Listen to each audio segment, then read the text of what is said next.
What's up guys, and welcome to another Forge History video. Today I am joined by a really good minigame forger, ChewyNutCluster.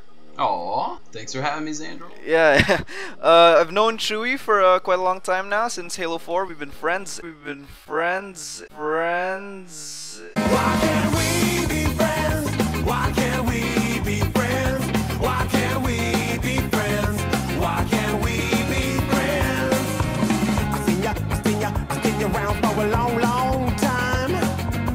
I really remember when you drank my wine. Why can't we? And I hope you guys enjoy this little trip down memory lane so that we can look back at his maps and how he progressed as a minigame forger. Anyway, without further ado, take it away, Chewy.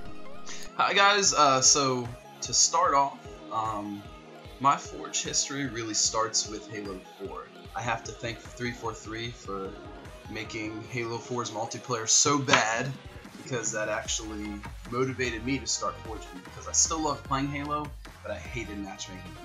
I honestly believe that if Halo 4's multiplayer was fun, I may have never started forging. But anyways, in Halo 4, I had a couple little ideas for minigames.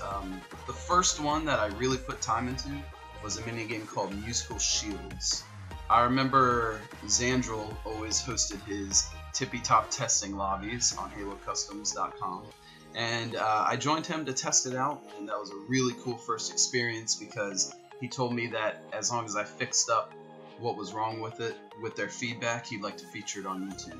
And I got so excited, I actually told my wife, I was like, this guy on YouTube's gonna feature my map. This map Got name dropped in your family conversation. This map relied on the musical chairs kind of concept. What I do with a lot of minigames is try to take games that already exist and just bring them into Halo. So the way that it worked was there were 8 overshields that spawned on the map. It was a really small enclosed map, and there were 8 overshields that spawned. The players had to grab those shields as soon as they could, because every about 15 seconds a large explosion would happen. A fusion coil would fall onto a bunch of landmines scattered above everyone's head on the map.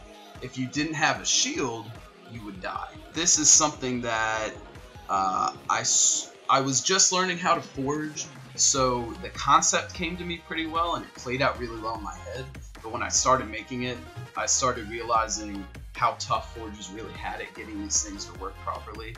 And I definitely have to thank Xandro and all the other people that were there. I don't remember names or anything, but for helping me, giving me a lot of feedback to actually fix that map up. So that's. But yeah, that map actually, I have a lot of memories, good memories of that map. I remember just playing all of its versions since the first one that I gave you feedback on up to the very last final one. And it's actually one of my very first minigame features on my channel. I think it was the third. Alright, and so after that, I made a couple other minigames in Halo 4, but no other one really stuck out to me for this video other than Ghost Grapple. When I started forging, for some reason I was kind of addicted to that musical chairs concept. So Ghost Grapple kind of works off the same idea of people surviving less and less until one person still stands, but it's a completely different map. The way that Ghost Grapple worked is it was a large arena type area. There were a few things going on, but mostly it was just big squares and rectangles. And there were 12 ghosts in the middle of the map. Every player that got on a ghost and held it until the hill moved would then teleport to the next area where there were fewer ghosts, and then fewer ghosts, and so on until only one ghost was left, and that player would win the round. Any player that was not in a ghost would teleport to their death. So this was kind of very similar to Musical Shields in the concept, where instead of grabbing shields or chairs, you were now grabbing ghosts to survive the round.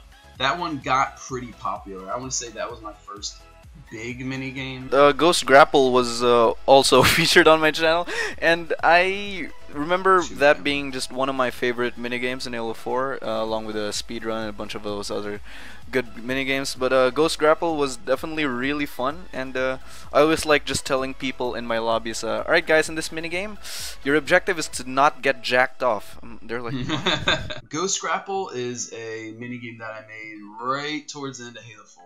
It was pretty much at the end of its lifespan, and MCC was coming out. Everybody was so excited about MCC. It was a Halo game we've been waiting for, all the great classic games back together, and I don't think I have to go into the details on what happened with that, with the launch and everything. But I was sort of in the same boat as Halo 4. I still loved Halo, I still really wanted to play, but the matchmaking was pretty broken. So I hung out by myself, and I was all antisocial, chilling in my Forge cave. And the first map that I made in there was called Hailstorm. Halo 2 Anniversary was exciting because it added scripting, and on top of that it added some interactive elements, and one of those was those ice stalactites. So what I did is I kind of took a couple other ideas from other minigames, and I think that that's not necessarily a bad thing to do. I do harp on people a lot of times for making a lot of remakes or like really copying other maps, but I think it's important to take inspiration from a bunch of other things, and I really have done that as I've been forging over the years. But what I did is I took some ideas from a game like Duck Hunt, and a little bit from a game called Icebreakers. And the way that this game works is one infected player spawns with a sniper way off in the distance, and all the other players hop around on a grid made of the breakable glass pieces. So this is something that, it was pretty simple. I was kind of warming up to the H2A Forge, and I think it was really good for kind of getting my foot in the door and starting to get used to what Halo 2 Anniversary had to offer in terms of Forge. So after I made Hailstorm, I made a couple other minigames, and in H2A, my favorite minigame that I made of all was called Follow the Leader. The way that this map works is it uses scripting, which, this is the reason that I love this minigame so much, is because it really used the scripting without sounding too cocky, and I think a pretty smart way. It's something I was really proud of. But it uses scripting where one team will run across a big grid of blocks. As they run across there, each one of those blocks will have a green shield door on it, kind of marking their path. After that, the other team, which for a while was just chilling in a little mongoose skate park type thing, will spawn up above the map, and they'll be able to look at that pattern. They'll be able to see the path that the first team took. That team then will fall down, and that pattern, those green markers, are going to disappear.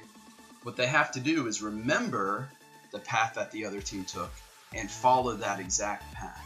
If they step on a block that the other team didn't touch, then they'll explode, as there were explosion volumes set around there. So it's kind of like a Minesweeper type, memory type of thing. I thought it was pretty neat. It got pretty good reception from a lot of YouTube channels and stuff like that.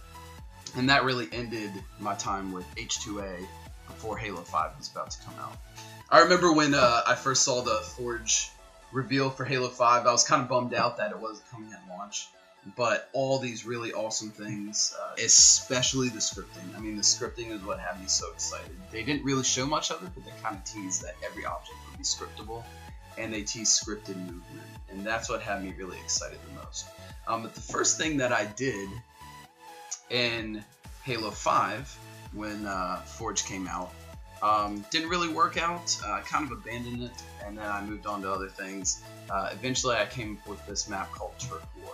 Now, this is actually an idea that I had back in H2A, but the way that the scripting was, it was just a little too simple. It was too hard to work it out, so I just waited for the future. And with Halo 5 scripting, it was actually fairly simple to put together. Turf War has actually been likened by a lot of people to Nintendo's game Splatoon, as the objective is to change the map into your team's color. This is a large, well, not large, let's say about medium-sized breakout style arena, and the way that it works is there are 12 panels on the floor, 6 of which start as red and the other 6 start as blue. Your objective is to shoot the explosive barrels with your storm rifle on each of those panels. When you shoot a red panel, it'll turn to blue, and vice versa. You need to change the whole map to your team's color. So if you red, you want to paint that whole team, or sorry, you want to paint the whole map to red. After the whole map becomes one color, everyone's going to teleport to a separate room, and the team that won will be allowed to grab a flag and score a point. This is something that I thought was really cool because most maps that I deal with a lot of issues, and this one just sort of came to me. I mean, it worked out. It was kind of weird how well it did work out. And I did get a little help. I need to give a couple shout outs to all of my friends that helped tested this, and then a special shout out to Psycho Duck, because he gave me a couple ideas on how to simplify the scripting, which just made things run a little bit smoother. Why does it look like garb, Chewy? What, my map? My next map after Turf War is undeniably my biggest map, at least the one that definitely got the most exposure, and that's a map called Reaper. I had this concept, and it was initially going to use all of the Space Piggy. I had this idea of, wouldn't it be cool if there was a pig that you had to run away from? A pig that was dangerous. If you touched it, you'd die. Then an update came out. I don't remember exactly which one it was, but it added the hazard suit, which is the little guy in the water underneath the fathom. And right when I saw him, I said, I need to use this guy for that minigame, because I bet I can make him look really creepy. So the way that Reaper works is one player spawns on a giant D-pad way up in the air, and they move around on that D-pad, and the way that they move will control one of those hazard suits to move around the map. All the other players are down on the play space, which is just a big grid of blocks, and they have to stay away from that hazard suit, the Reaper. If the Reaper gets too close to them, really touches the block that they're standing on, then it teleports them to a big fiery death area. This map, like I said, it got really, really popular. It went off a lot of places, but really the whole culmination of that really made me feel established and proud as a forger was when 343 played it on their live stream. One of my friends on Facebook got on and sent me a message. I was like, no way, and got on there and watched them on Twitch actually playing it, and that was just like a really surreal moment. That's kind of when I loved the most. It was also in the message of the day, man. I think it was like the only original map there. Everything else was like, but yeah, definitely a very fun minigame. I don't really play it in my lobbies anymore just because of how much I've played it before. Like, I don't want to start hating it by overplaying it. Oh, absolutely. One thing that I think is interesting about me as a forger is that I make minigames, but I don't really like minigames, to be honest. I like playing real sweaty, competitive maps. I mean, my favorite Halo is really the most competitive game modes that you can think of. I mean, I play the Team Arena playlist a lot and stuff like that. But I just think minigames are so fun to make. I mean, Forge is a creative outlet for me, and I mean, that's why I've stuck up with it for this long. So, the only type of map you make, you hate playing them? I wouldn't say I hate playing them. What the f? Thanks for watching this Forge history video, you guys. Hope you enjoyed listening to Chewy talk about his old maps. And Chewy, do you have any advice for any aspiring minigame forgers out there? For minigame forgers, I would say kind of something I said earlier. Try to look at games that already exist out there. Whether it's another minigame or even like a child's game. I mean, I made so much out of musical chairs. Look at that and try to think, how could that work in Forge? One really important thing to do, and I mean, you should never feel discredited by this or anything, but watch a bunch of YouTube videos, tutorials and tips. I mean, those are really important to me. I can never say that I thought of everything myself on how to make things function right. Watch those and figure it out. Just play around and see what you can do. Go into other people's maps and mini games and take those apart and see what they did. That's something that I've done just a few times, but that's really helped. I think, wow, how did they come up with this? And break it down and look at the scripting and go, wow, that was really smart. Maybe I can adapt that in some way in the future. Those are my tips. Alright, it's pretty good advice. Anyway, yeah, that's pretty much it for this video. Hope you guys enjoyed once again. And I will see you next time. Goodbye.